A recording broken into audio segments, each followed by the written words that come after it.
Do not make these top 5 most common mistakes when you buy your first PHEV or your boss hands you your very first PHEV as a company car. In this video, we'll show you how to get the very best out of it, saving you a huge amount of time and money. We reveal how to charge it, what charge you need, where can I get it from, how much will it cost to charge, are they safe, and how easy is it? All in this short video.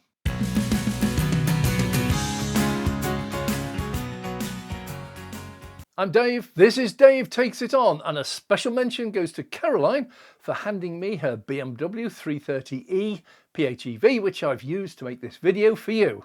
Another mention goes out to Ride and Tech for sending me their very latest portable EV charger, which is ideally suited for charging your PHEV. There's much more about them later. PHEVs are hybrids designed to provide incredible range and economy and really low emissions while offering an answer to your range anxiety that helps both you and, if this is a company car, helps your employer. Let's take a quick look at what a PHEV actually is. Your new PHEV has, or will have, a petrol engine so you can drive it and top it up like you have been doing all of your driving life. But to be able to get the very best out of them, you also need a decent sized battery and an electric motor. Now, for shorter journeys and within certain speed restrictions, you can drive on 100% battery power. And incredible as it sounds, some of the electricity is completely free of charge. Top tip number 1, do not drive it with a flat battery. It has a battery and an electric motor. It is designed and intended to use both, so use both. It will give you far greater efficiency and far lower costs and emissions. Now, in a petrol car, when you brake, the disc pads press against the disc and that produces heat. So it turns the momentum of the car into heat, which is then simply thrown away. It's lost to the surrounding air. With a PHEV, you get regenerative braking, where when you press the brake pedal, the motion of the car is turned into electricity, which recharges your battery, which you can then use to drive the car. While it's not actually free electricity, you did need your petrol engine to get the car up to speed. It is free in that it would otherwise just be turned into heat and lost. It's effectively recycling and getting free energy. While driving, the choice of electric or petrol is totally automatic. It will do whatever gives you the maximum efficiency for your current driving circumstances. In all PHEVs, the car will manage your power source, petrol or electricity, so that your battery never goes totally flat and does damage, nor will it allow you to overcharge and damage it. So, apart from the obvious, don't do wheel spin starts from traffic lights and don't drive at 90 miles an hour on the motorways, the car makes the decisions for you and you just enjoy the driving with greater efficiency. But the top tip is never to drive it with a flat or low battery. And the battery is much larger than you can fully charge with just regenerative braking. So you also need to plug it in, hence the name plug-in electric hybrid. And here people start to get confused. First, your PHEV will have 2 fuel flaps, not 1. The first is for petrol in the normal way. The second is for you to plug in and charge the battery. It will be hidden behind the charging socket flap. Looks very much like a petrol filler flap, but marked with the words or diagram to show you it is for electricity, not for petrol.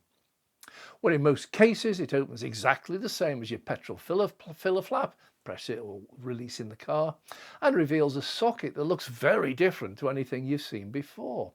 This is called a Type 2 EV charger socket. It is the same socket on every single PHEV in the world. And now you'll need to get hold of a Type 2 EV charger plug. A bit more on that shortly. Well, as stated, your PHEV can drive just like a petrol car, but for both economy and environmental reasons, it is best driven and indeed designed to be driven on both petrol and electricity simultaneously. Well, petrol's hovering around £1.40 a litre, and this BMW PHEV does around 30 to 40 miles per gallon using just petrol. It is claimed to be able to get between 256 and 353 miles per gallon if you use both petrol and the battery together. That is a simply incredible figure, and if you follow this guide, you will spend far less on fuel than you ever thought possible. Well, Caroline's BMW 330e has a battery pack of 19.5 kilowatt hours capacity. Think of this like your petrol tank. Bigger the tank, the further you can drive before you need to top it up. Battery's the same. The bigger the battery, the further you can drive on pure electricity before you need to charge it. Well, in this PHEV, the range is stated at about 55 to 60 miles from a full charge. And this is the first shock. Many people believe they need much greater range than 60 miles, but in real life use, if you use it properly as it was intended, it is far more than enough for most of us. Well, let's just have a quick look at the miles you drive. The average UK mileage per year is under 8,000 miles. That equates to just 140 miles a week. And if you only use it weekdays, that's about 30 miles a day. So your 30-mile range is plenty for the average driver using a car as a commuter. Okay, hands up, if you're a rep on the road, this is definitely not for you. In fact, a PHEV is almost certainly not the right car for you, but a bit more on that later. So if you just commute to work every day, do the odd shopping trips out, covering less than 60 miles a day, you can, in theory, pretty much always drive on electricity alone. In practice, you can't, but you use it an awful lot. So, first question, how and where do you charge it? A really nice thing is that electricity is electricity. Unlike fossil fuel, where petrol is not diesel, and Shell petrol is claimed to be very different, better than Esso petrol and vice versa. To us, all electricity comes from the grid, it's identical. So, how do you get it out of the grid and into your car? Now, for this section, I assume you can charge at home. For those who can't, you have your own section a bit later. Your house already has a perfectly good electricity supply, so the simplest way is just to plug it into a 3-pin plug at home. Yeah, it really is that simple.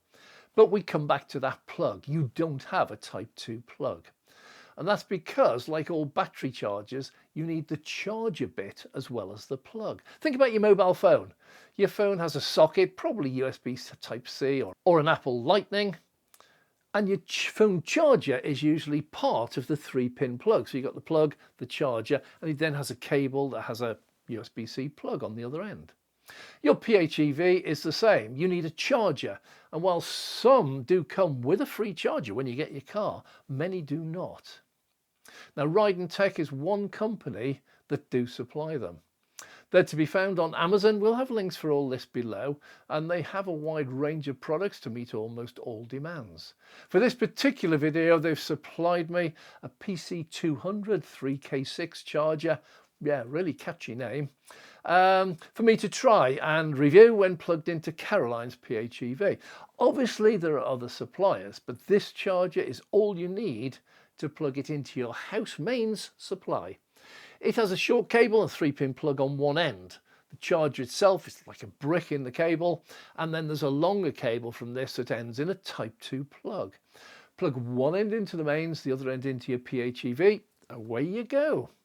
Some models have longer cable than others, but all comply with, or should, please check current UK electrical safety standards. This model has IP65 rating, which deals with weatherproofing and waterproofing. So this model is perfectly safe to use in the rain. For safety standards, complies with IEC 62752, 62196, 61951, Mode 2, and EMC ROHS. It also carries a CE rating, despite us having left the EU. Other safety features are specified, and so this offers substantial safety when it's plugged into your PHEV. The different cable lengths are in case your socket you're going to plug into is not close to where you park your car. Now, you must never use an extension lead of any sort. These are not intended to carry the heavy current for extended periods of time that your car requires. Buy the correct length cable with your charger. Don't use extensions. Top tip number 2, plugging in at home, if you can, will nearly always cost a lot less than using a public charger. We're going to come back to this issue shortly. Now, a typical PHEV will take several hours to recharge the battery. So it's not always safe to plug into a socket in your hall or kitchen and pass the cable out through an open window. There are obviously security issues with leaving a window open, particularly if you charge overnight. For most people, this means you need a socket, either one in your garage or a suitable weatherproof socket outside. Many houses already have one or the other, sometimes both. You use them for your lawns, lawn mowers, your hedge trimmers, power washers and that sort of thing. Well, if properly installed, regularly tested, these are perfectly fine. If you don't have either of these, you may need to have an electrician install one. They're not very expensive, so if you have chosen to charge at home, this may be your best option. While you may see much more powerful home chargers offering blistering power and much faster charging time advertised, your PHEV is unlikely to be able to use them. You do not need a 7 kilowatt home charger costing around £1,000 for a typical motorist driving a PHEV for average mileage and usage. A portable Type 2 charger, like the one featured in this video, will offer a good level of power while plugged into a 13 amp socket. The BMW 330e offers a time of 6 hours using the portable charger set to a maximum of 10 amps. Now on the box, this charger is rated at up to 16 amps, which obviously gives a more powerful charge and a much faster time. But the plug and the 13 amp socket you're plugging into are rated at a maximum of 13 amps. And for extended continuous use, should always be used lower than that. And the default is 10 amps. And this charger, along with many others, will always default to 10 amps. You can, of course, manually increase it to 13 amps, but while the portable charger is easily capable of handling that, it will put a greater load on the socket than it was intended for. Yes, 10 amps, 240 volts is 2.4 kilowatts, which is far less than your kettle or toaster rated at 13 amps, or 3 kilowatts. But these are not used for extended periods of time at that higher rating. Just accept the 10 amps if it defaults to, and you'll get more reliable charging and you'll be very much safer. Now, I obviously do have a full EV. I have a Tesla Model S, so I also have a 7 kilowatt home charger. The BMW 330e will happily charge using this, but it has a built-in maximum power rating capacity of 16 amps, while my 7 kilowatt charger has a maximum capacity output of 32 amps. Plugging into this charger found the car just restricted the maximum power coming from the charger to 16 amps, and it gave a perfectly good charge, and it reduced the charging time down to 4 hours. So this was definitely quicker, but almost certainly not worth the near £1,000 cost versus the £150 to £200 cost of a portable charger on test here. Besides, if you plug in overnight on a cheap rate, while you sleep, 4, 6 or 8 hours makes absolutely no difference, as it will almost certainly finish every night before you wake up. Well, still sticking with home charging for the moment, plugging in at home will cost you around about 25 pence per kilowatt hour. Now let me explain. Kilowatt hour is a charge of 1 kilowatt provided for a period of 1 hour. So a kilowatt hour. It's a unit of capacity, while a kilowatt is a unit of power. So to add 19.5 kilowatt hours at 2.4 kilowatts power setting, you need to plug in for around 8 hours. Now, it's very rare that your battery will ever be that flat if you plug it in every night. If you'll be charging regularly at home, then there are specific tariffs that all utility companies offer for EVs, including PHEVs. These are overnight cheap off-peak rates. So, top tip number 3, if you regularly charge at home, then investigate switching to an EV tariff that can offer you rates down as low as 5 pence per kilowatt hour. It's around a fifth of the standard variable tariff. But of course, life's never quite that simple. Many people cannot charge at home, and here destination chargers enter the scene, particularly if this is a company car. Your employer, who has in many cases given you a list of only EVs and PHEVs, thus forcing you to drive electric, has a responsibility to make sure you get the best out of your new company car. The employer, if they have workplace parking, should provide you with workplace charging. The reason you have an EV or a PHEV as a company car is because it's cheaper for both the employer and the employee, with the huge government subsidies and tax incentives to go green.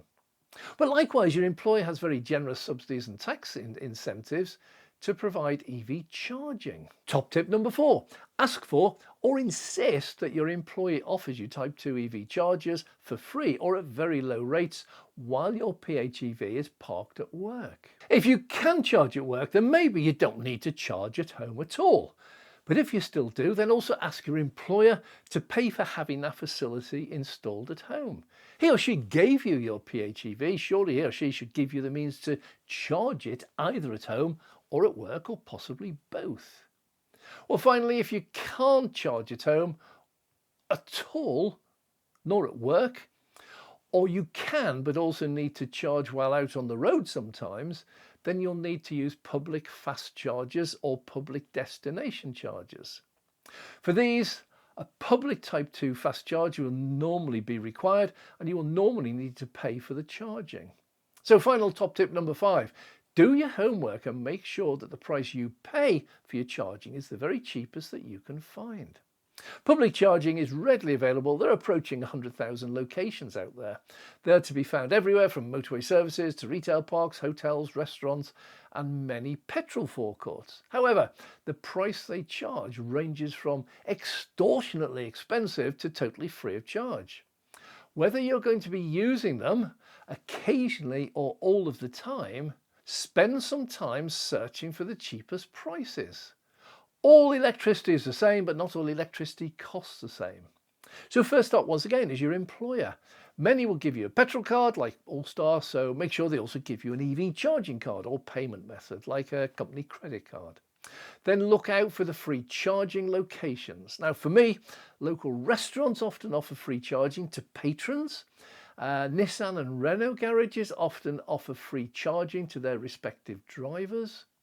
If you'll always be charging at public chargers, then a bit of research now could save you a fortune during your time with your PHEV.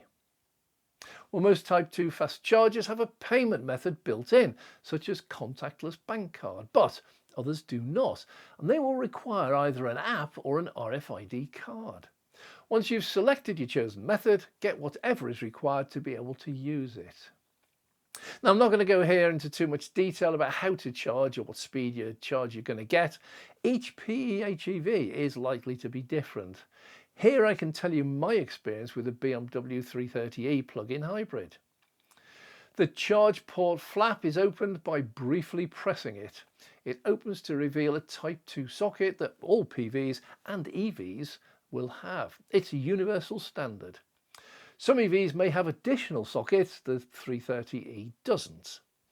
The information for charging, while perfectly adequate for how to start and stop a charging session, is very basic compared to that provided for full EVs. What is available is on both the main display in the car, selected from the menu, and it's also on your app on your mobile phone. You do get a state of charge reading, SOC, and that shows you how much power there is in the battery as a percentage of full, so 8%, 10%, 90%. This will never read 0. The car has a battery management system that will just not allow this, because leaving a battery flat for long periods of time is very destructive to the battery, but might easily, you find, just be stopping it when it gets down to about 5%. So when plugged in, you'll get an animated display on both the car display screen and your mobile app showing it's charging. In this case, it was a purple strobing light.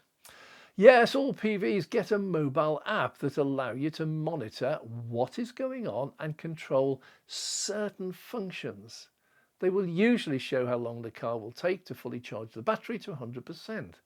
It's not always necessary to charge to 100%, but if time permits, you should. Starting a charge requires you to unlock the car, open the charger port flap and just plug it in. Car will begin charging within a few seconds. If you leave your car when you walk away, it will normally auto lock after a preset time, and that includes locking the charger plug into the socket. To end the charging session, simply unlock the car on your return. The charging will automatically stop and the plug unlocks, allowing it to be removed. Really is that simple.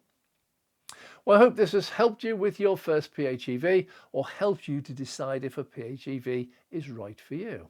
Finally, let me just cover briefly why I said a PHEV might not be the best choice for you if you're a high mileage driver like a company rep. Well, the battery is relatively small, offering typically 20 to anything up to 60 miles of range. So out on the motorway, it either will not be used at all or it'll be used up really quickly, and then it'll require you to plug it in for several hours to get it back up to 100%. Well, as a rep on the road, parking up for several hours while you charge it 4 or 6 hours is likely to be totally out the question. Well, in reality, though, a PHEV will run almost exclusively on petrol, so it will be no different at all to a petrol version of the same car. Well, with this BMW 330e, this had been in reality run almost exclusively on petrol for a long period of time, while other alternatives were being arranged. The stated mile per gallon, according to BMW, is between 37 and 38 miles, but the actual reading on the car was 31 miles per gallon. That's not a very good, efficient car. So why do many people get PHEVs as company cars? Well, really simple, they're forced to. Yeah, not in a nasty way, but they're forced nonetheless. Electric cars are so ridiculously cheap to both the employer and the employee that they're an absolute no-brainer. With benefit in kind, subsidies and tax incentives, many people can run a PHEV far cheaper than a petrol car. Some can even afford to run a prestige car like a BMW or even a Porsche at a much cheaper price than running a more basic full petrol car. The employer will often also require you to drive the PHEV as a company car for environmental and regulation reasons. They will get brownie points or credits if they run a fleet of EVs, be they full EVs or PHEVs or HEVs. And finally, many people have been put off by the huge amount of negative publicity that EVs have attracted. Most of it totally wrong or out of date, so leaving the choice up to the employee, most will choose petrol. Simple as that. It's what you know, it's what you've been used to, well within inside your comfort zone, but the employer will miss out on the green credentials. They will require you to drive an EV, and the cheapest EV is a PHEV, the plug-in hybrid. It's really simple. However, be aware that this is changing. The government is fully aware now that most PHEVs do indeed drive on full petrol. So the benefit in kind, the subsidies and incentives are now being withdrawn, courtesy of the latest budget, to make HEVs and PHEVs little different to full petrol cars. As this happens, it'll be progressive. Stand by to be offered a full 100% battery electric vehicle, no petrol or diesel engine at all. You have been warned. I'm Dave. So once again, big thank you to Caroline. It's very generous of you to let me borrow your car and trust me with it, and also give me your phone, a very nice iPhone, so I could look at the app. Luckily, we do know each other and totally trustworthy. But it was an interesting experience for me. And a big thank you to Ride and Tech. They sent me the charger for me to review and try it out for real on a PHEV, which I have never done before. This channel previously has always been a full EV channel. So this was an experience to me. So thank you, Ride and Tech. There'll be links down below. There'll be discount codes if you do want to purchase one of these portable chargers from Ride and Tech. You get an extra bonus. I believe there's a big campaign coming up on Amazon this month. Some additional discounts there as well. So check them out if you're in the market for a portable EV charger for your PHEV. So if you have liked the video, please click the like button below, and if you would like to see more, please click the the subscribe button. Costs nothing to subscribe, but it does mean an awful lot to us as a young channel who will benefit from this, because YouTube will see that a lot of our viewers want to see more of our videos. So please do it. It costs nothing, but it's very important to us. And a massive thank you to our Patreon members. These are people who are more active in supporting the channel, and without them this channel would not be doing what it's doing. So thanks for watching. I'm Dave.